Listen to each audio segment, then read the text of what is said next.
고맙습니다. 사랑하는 성도 여러분, 지난 한 주간도 여러분의 삶의 자리들 어떠셨습니까? 그래요. 눈보라 휘날리는 겨울 혹독한 계절이지만 그러나 우리에게는 따뜻한 손난로 같은 주님이 함께 계십니다. 주께서 여러분의 삶의 자리를 따스하게 보다듬어 주실 줄로 믿습니다. 오늘 나오실 때 마음들 발걸음들 어떠셨습니까? 그래요. 우리 그렇게 삽시다. 우리가 그렇게 살아야 세상이 또 좋아지고 행복해지지 않겠습니까? 여러분의 그 입술에 고백이 마르지 않는 샘물 같은 축복이 될 줄로 믿습니다. 지난 주간 주셨던 말씀 우리 함께 돌아봅시다. 이사야 60장 1절 시작. 일어나라 빛을 발하라. 이는 내 빛이 이를 얻고 여호와의 영광이 내 위에 임하였음이니라. 이사야 60장 1절 말씀. 아멘. 오늘 주신 말씀 이사야 41장 말씀입니다. 시작. 두려워하지 말라. 내가 너와 함께 함이라. 놀라지 말라. 나는 내 하나님이 됨이라.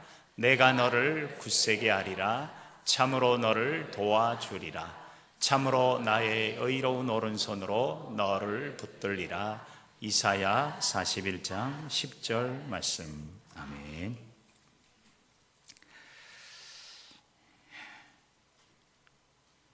요즘은 참 살기 좋은 세상입니다. 앉아서 천리를 보고 앉아서 천리의 물건을 받아보기도 하고, 세상이 이렇게 좁아질 줄을 누가 알았습니까? 과거에 지구촌 웬 촌구석이라고 지구를 했을까? 촌만큼 자그마하다고 했을까? 이제야 현실적으로 실감이 돼요. 그만큼 세상이 좁아졌고 그만큼 세상이 편리해진 것은 분명합니다. 두 다리 쭉 뻗고 편안하게 살아도 될 세상인데 우리는 요즘에 살면서 왜 그렇게 두려운 것들이 많은지, 수많은 공포가 왜 그렇게 많은지, 수많은 마음이 약해지는 일들이 그렇게 많은지 요즘 사람들이 얘기를 해요. 세상이 무섭다라는 이야기를 많이 합니다. 무서운 세상이다. 무섭다, 두렵다, 공포스럽다라는 이야기도 합니다. 그리스 로마 신화에 한 신이 있는데 공포의 신이 있습니다. 이 공포의 신의 이름은 포보스라고 하는데, 이 포보스라는 이 신은 이 이름에서 나온 단어가 있습니다. 바로 포비아라는 건데요, 공포증입니다. 포비아를 공포증이라고 이야기하죠. 이건 단순한 두려움이 아니라 일상생활을 못하게 하는 만큼의 두려움입니다. 그렇게 편하고 좋은 세상을 사는데도 우리는 두려움에 늘 사로잡혀 살고 있지는 않을까요? 옥스퍼드 영어 사전에는 매년 새롭게 만들어지는 포비아, 이 공포증의 단어를 올리고 있는데 이미 이와 관련된 공포증과 관련된 단어가 500개가 넘었다고 합니다. 여러분, 우리가 잘 아는, 쉽게 많이 이야기하는 고소공포증, 폐소공포증, 비행기 공포증, 우리는 갖다 붙이면 다 된 공포증의 시대를 살고 있어요. 그래서 우리는 우리가 생각하지도 못했던 새로운 공포증에까지 시달리며 두려움에 사로잡혀 있습니다. 이 좋은 세상, 이 편한 세상에 우리가 이렇게 공포에 떨며 살아간다는 것, 어떻게 보면 아이러니합니다. 여러분, 송충이는 뭘 먹고 사나요? 송충이는 솔잎 먹고 살고, 그러면 여러분, 잠자리는 뭐 먹고 삽니까?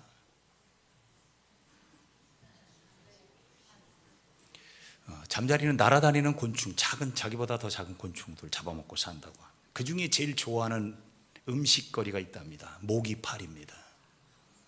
잠자리는 모기파리를 잘 잡아먹고 삽니다. 사냥 확률이요 95% 이상이랍니다. 잠자리의 사냥술은 대단하답니다. 그래서 잠자리는요 유해곤충이 아니라 유익곤충이라고 합니다. 여러분, 모기가 많은 곳에 잠자리를 많이 키워보십시오. 잠자리가 모기파리를 싹 잡아먹는답니다.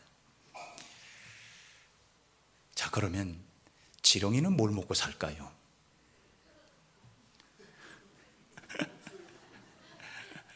지렁이는요, 뭐 먹나 알아봤더니 흙을 먹고 산다.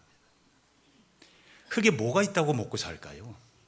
그랬더니 흙을 입으로 집어넣고 그 안에 걸리는 영양소들을 자기가 필요한 거 먹고 나머지를 다 배설한답니다.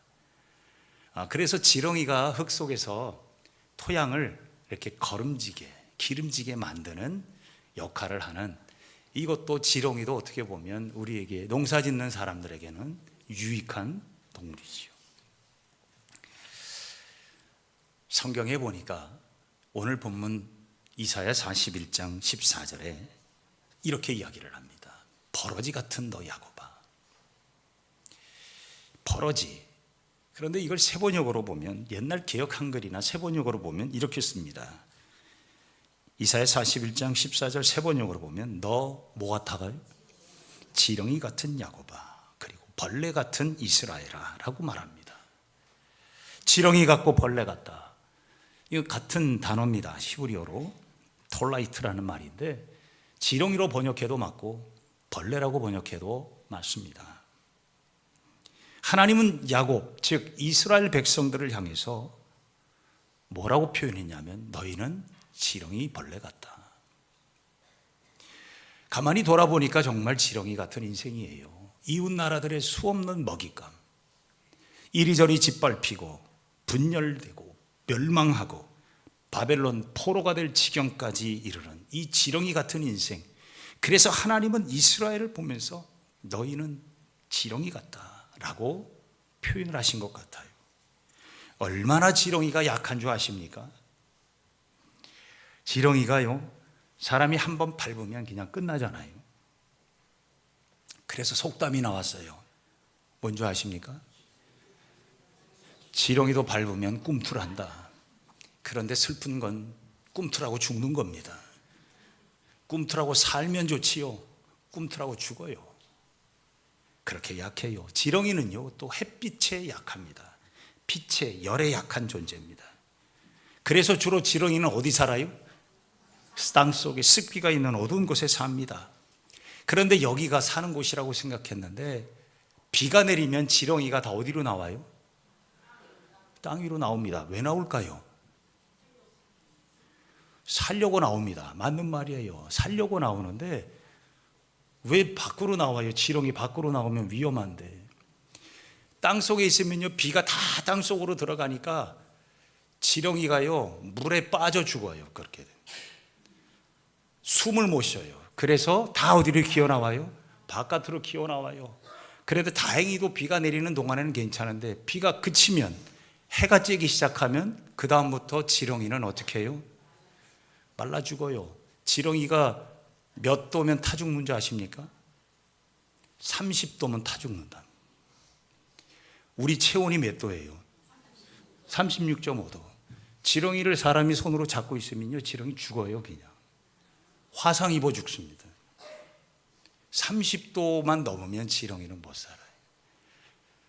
땅속에서 잘 살다가 물 때문에 살겠다고 밖으로 튀어나왔는데, 밖으로 튀어나와 살다 보니까 비는 그치면 햇볕에 말라 죽고, 그나마 살겠다고 몸부림치는 지렁이를 지나가는 발걸음이 다 밟아 죽이고. 저는 지렁이를 이렇게 생각하면서 참 기가 막힌 인생이구나, 지렁이. 그런데 하나님은 이스라엘 백성들을 뭐라고 비유하셨냐면 지렁이 같다라고 했어요. 이걸 현대인의 성경 41장 14절로 보니까 작고 보잘것없는 너희 이스라엘 사람들아, 작고 보잘것없는 이스라엘 사람들아, 두려워하지 말아라. 내가 너희를 돕겠다라고 말씀합니다. 우리는 지렁이 같습니다. 정말 약하고 보잘것없는 존재입니다. 여러분 보세요. 우리는요, 숨구멍만 막아놓으면 끝납니다. 지렁이와 별반 차이가 있겠어요? 그래서 우리는 자주 불안해합니다. 두려워합니다. 두려움이 기가 막히고 두려움이 차오르면 여러분 뭐가 잘 안 쉬어져요? 숨이 안 쉬어지는 거예요. 두려움이 심해지면 결국 우리가 그 두려움에 사로잡혀서 죽는다는 이야기까지 나오는 거예요. 이렇게도 해보고 저렇게도 해봐요. 지렁이처럼 땅속에 있다가 비 오는 날이면 살겠다고 뛰어나오면 거기도 살만한 곳이 못 돼요. 몸부림치는 지렁이처럼 우리는 살고 있지 않습니까? 그런 우리들을 보면서 하나님께서 오늘 본문에 말씀해요. 내가 너를 돕겠다. 두려워하지 말라. 사랑하는 성도 여러분, 우리는 그 도우시는 하나님, 그 도우시는 하나님이 준비되어져 계시는 그러한 그리스도인입니다. 우리가 그 하나님의 도우심을 받기 위하여 오늘 본문에 두 가지를 꼭 기억하시기를 바랍니다. 첫째, 두려움은 맡기고 살라는 겁니다. 이 두려움을 맡긴다. 여러분, 우리가 사는 우리의 삶의 자리에 사실 보이는 두려움보다 보이지 않는 두려움이 우리를 더 힘들게 한다는 것 아십니까? 바다를 항해하는 큰 배를 모는 선장이요, 그런 이야기를 한답니다. 태풍은 보이는 두려움이랍니다. 그래서 태풍이 오면 지나가기를 기다렸다가 가면 돼요. 그런데 그보다 더 두려운 게 있답니다. 안개랍니다. 안개는 5m 앞이 보이지 않는 안개를 만나면 배가 어디서 나타날지를 모른대요. 그래서 항해하는 선장의 입장에서는 보이는 무시무시한 태풍보다 보이지 않게 하는 안개를 더 무서워한다라고 말을 하더라고요. 우리는 두려움으로 인해서 살면서 많은 손실을 당하고 삽니다. 손해를 많이 보고 살아요. 여러분, 두려움으로 인하여 우리가 받는 손실을 어떤 독일의 두 학자가 총량을 한번 조사를 해봤어요. 우리 사람들이 두려움으로 인해서 손해보는 그것을 금액으로 환산을 했답니다. 보니까 이렇게 돼 있어요. 직장에서 어려움을 잊으려고 술 마셨는데, 두려워서 술 마시는데 돈이 24조랍니다. 기업에서 두려워 떠는 사람들을 위해 준비한 안정제를 구입한 비용이 12조. 심신미약으로 일을 제대로 못한 손해비용이 18조. 걱정하느라 병이 나서 결근하는 비용이 10조.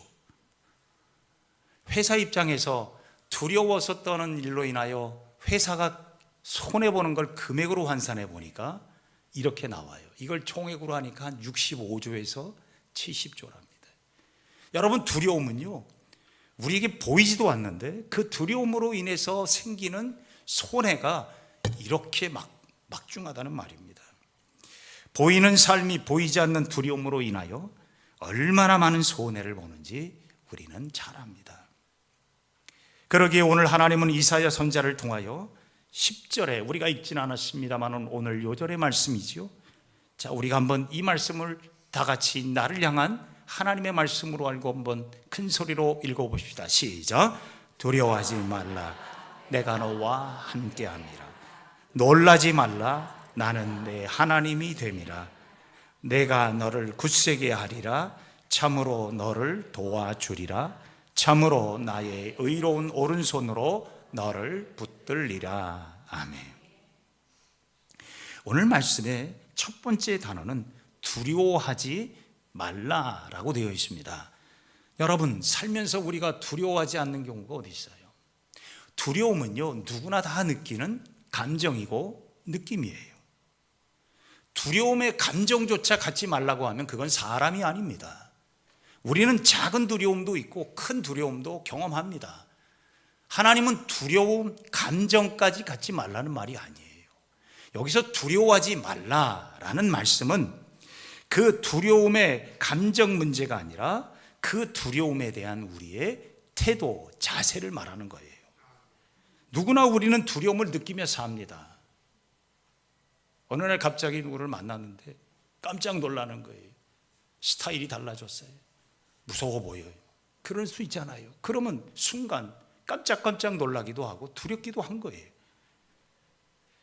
여러분, 예수 믿고 사는 사람도 두렵습니다. 예수 믿는 사람도 두려움 느낄 수 있어요. 사는 게 다 걱정이고 두려움 투성이잖아요. 그러면 주님이 두려워하지 말라라는 말씀은 뭐냐? 두려움 안고 살지 말라는 거예요. 두려움을 느꼈느냐? 오케이.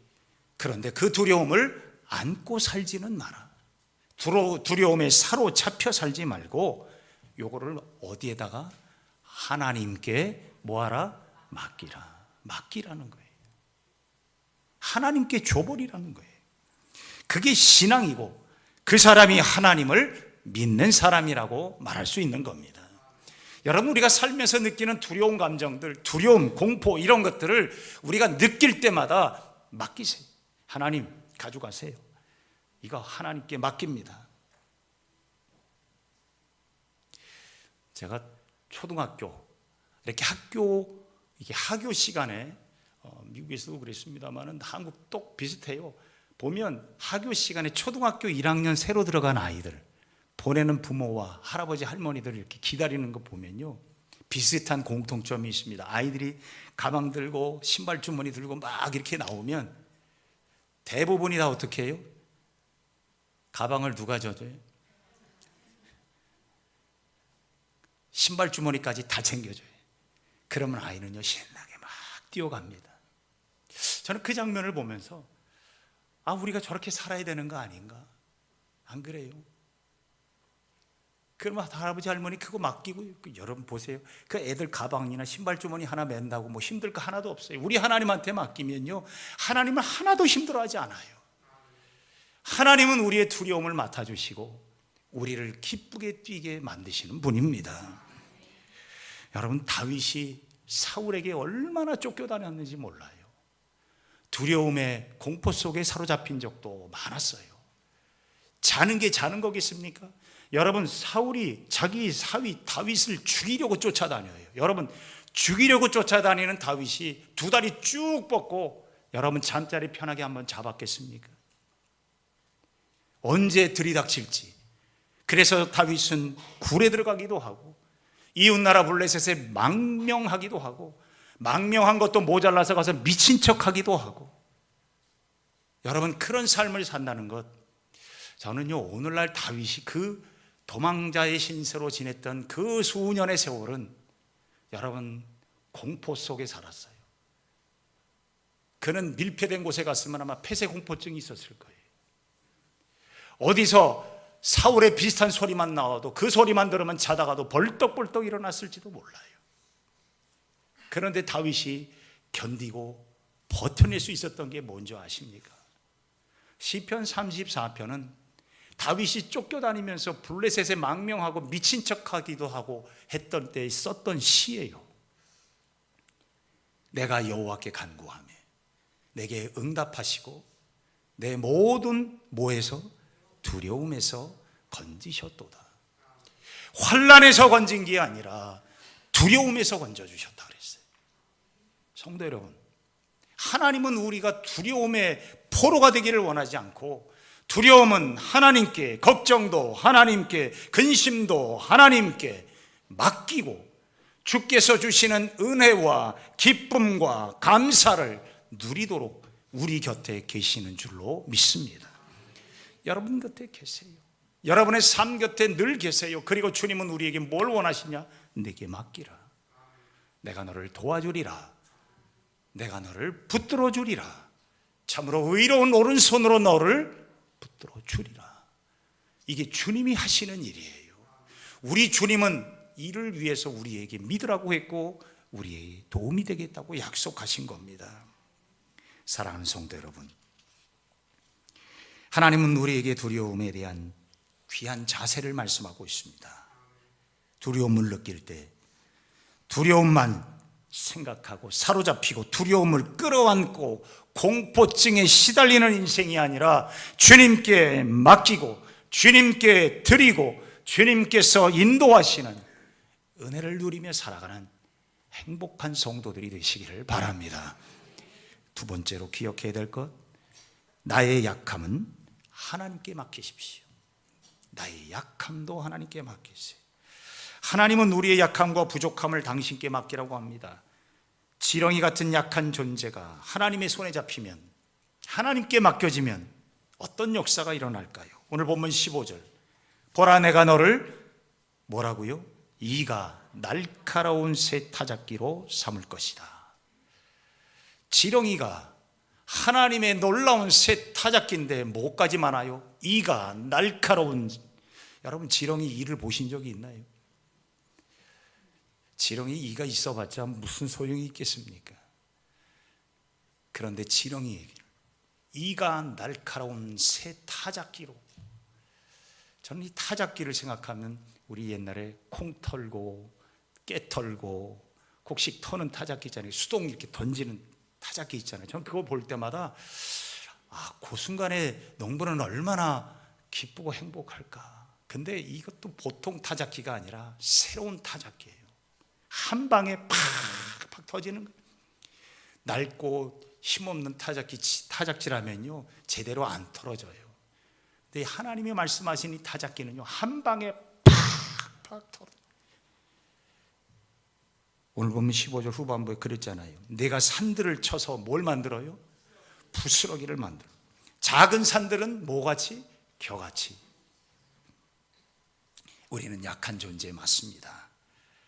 그렇다고 해서 하나님이 못 쓰는 존재라는 건 아닙니다. 하나님은요 우리의 약함과 강함과 능력으로 역사하시는 분이 아니라 하나님은 우리의 부족함과 연약함을 들어서도 하나님의 역사의 도구가 되게 하신 줄로 믿습니다. 하나님의 발에 채는, 우리가 발에 채여 다니는 돌멩이 하나 가지고도 아브라함의 후손이 되게 하신 하나님이세요. 어린아이의 작은 도시락 오병이어를 가지고도 장정 5천 명 이상을 먹이시는 하나님이십니다. 그 하나님이 어디에 계세요? 내 곁에 계세요. 내 약함을 주님께 맡기세요. 하나님은 우리의 약함을 맡기면 하나님의 놀라운 은혜의 이자를 더하여 주실 줄로 믿습니다. 요즘에 은행의 이자가 있는 둥 마는 둥 하다고 합니다. 미국에는 은행에 돈을 맡기면요 까입니다. 이자는커녕 까여요. 뭐 받아요? 보관료 받습니다. 우리도 수수료 내지만 보관료 받아요. 그래서 은행에는 많이 보관할수록 손해를 많이 봐요. 오늘날 우리 시대도 은행에 넣으면 다 이자 준다고 하지만 어쨌든 하나님께 놀라운 건 약함을 맡기면 하나님은 우리에게 이자로 뭘 주세요? 강함을 주십니다. 하나님은요 기가 막히고 놀라운 하나님의 축복의 은행입니다. 이런 은행이 어디 있어요? 마이너스를 집어넣으면 뭐가 돌아와요? 플러스가 돌아와요. 그게 바로 이 말씀이에요. 하나님은 지렁이라는 약한 존재를 가지고 여러분 이가 날카로운 새 타작기가 되게 하신다고 하셨어요. 사랑하는 성도 여러분, 오늘 우리의 삶이 30도도 안 되는 작은 열에도, 세상의 삶의 열에도 죽을 수밖에 없는 그러한 기가 막힌 인생입니까? 속수무책으로 밟혀 죽을 수밖에 없는 약한 지렁이 같은 인생이십니까? 메마른 벌판, 낮에는 뜨겁고 밤이면 추운 물 한 방울조차 간절한 광야와 같은 인생을 살고 계십니까? 두려워 떨고 계십니까? 하나님께 맡기십시오. 내 가방, 내 삶의 무거운 짐을 주님께 맡기시고 지렁이 같은 우리의 연약함을 주님께 맡기십시오. 지렁이 같은 우리를 이가 날카롭고 예리한 새 타작기가 되어 두려움의 산을 부수고 걱정의 작은 산을 겨가되게 하실 하나님의 놀라운 역사의 증인이 되시기를 바랍니다. 어렵지 않아요. 두려움은 맡기시고 약함도 맡기세요. 그리고 믿음으로 주와 동행하시기를 바랍니다. 16절을 보십시오.